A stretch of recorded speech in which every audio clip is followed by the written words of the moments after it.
আপনারা অনেকেই অবগত, ইতিমধ্যেই কেন্দ্রীয় সরকারি কর্মীদের মহার্ঘ ভাতা বা ডিএ 2% বাড়ানোর প্রস্তাবে চূড়ান্ত সিলমোহর দেওয়া হয়েছে।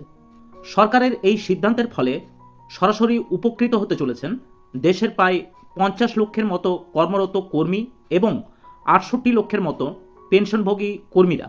সাধারণত বছরে দুবার অর্থাৎ জানুয়ারি এবং জুলাই মাসে মহার্ঘ ভাতা সংশোধন করে কেন্দ্রীয় সরকার।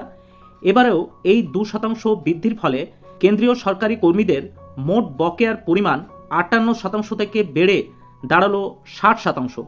মন্ত্রিসভা সূত্রে স্পষ্টভাবে জানানো হয়েছে, এই সংশোধিত হার 2026 সালের 1 জানুয়ারি থেকে কার্যকর করা হবে। এর ফলে কেন্দ্রীয় সরকারি কর্মীরা গত কয়েক মাসের ডিএ বকেয়া বা এরিয়ার হিসেবে এককালীন তারা পেয়ে যাবেন। কেন্দ্রীয় কর্মীরা যখন খুশির খবর পাচ্ছেন, ঠিক তখনই পশ্চিমবঙ্গের রাজ্য সরকারি কর্মচারীদের জন্য পরিস্থিতি কিন্তু যথেষ্ট হতাশজনক। আপনারা জানেন, রাজ্যের বাজেটে 2026-27 অর্থবর্ষের জন্য অতিরিক্ত 4% মহার্ঘ ভাতা দেওয়ার কথা ঘোষণা করেছিলেন অর্থমন্ত্রী চন্দ্রিমা ভট্টাচার্য। সেই ঘোষণা অনুযায়ী রাজ্যের ডিএর পরিমাণ 18% থেকে বেড়ে 22% হওয়ার কথা ছিল।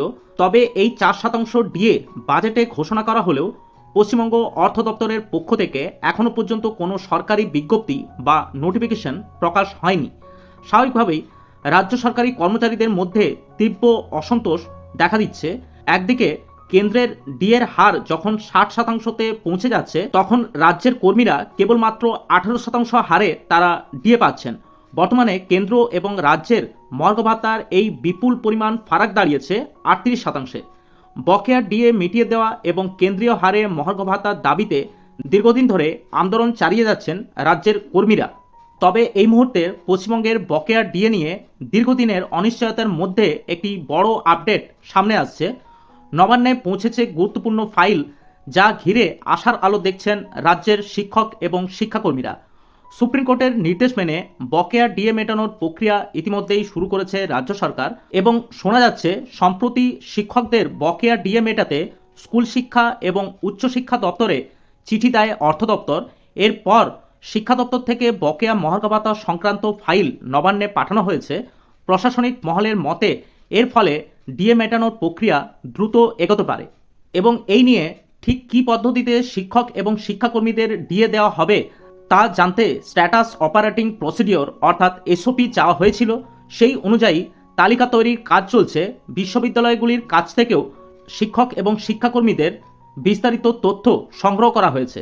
এই প্রক্রিয়ার আওতায় রাজ্যের অধ্যাপক, শিক্ষক এবং শিক্ষাকর্মীরা উপকৃত হবেন বলে জানা যাচ্ছে। বিকাশ ভবন থেকে পৃথকভাবে হিসাব করে ফাইল নবান্নে পাঠানো হয়েছে এবং এই নিয়ে গত 1 এপ্রিল রাজ্যের অর্থ দপ্তর গুরুত্বপূর্ণ একটি বৈঠক করে। সেখানে 2008 সালের এপ্রিল মাস থেকে 2019 সালের ডিসেম্বর মাস পর্যন্ত বকেয়া ডিএ এবং ডিআর সংক্রান্ত তথ্যের পর্যালোচনা করা হয়। এরপর উচ্চশিক্ষা দপ্তর রাজ্যের সব সরকার পোষিত বিদ্যালয়ের কাছে বিস্তারিত তথ্য চেয়ে পাঠায়। মনে করা যাচ্ছে সবকিছু ঠিকঠাক থাকলে চলতি সপ্তাহের মধ্যেই বড় কোনো আপডেট আসতে পারে শিক্ষক এবং শিক্ষাকর্মীদের জন্য।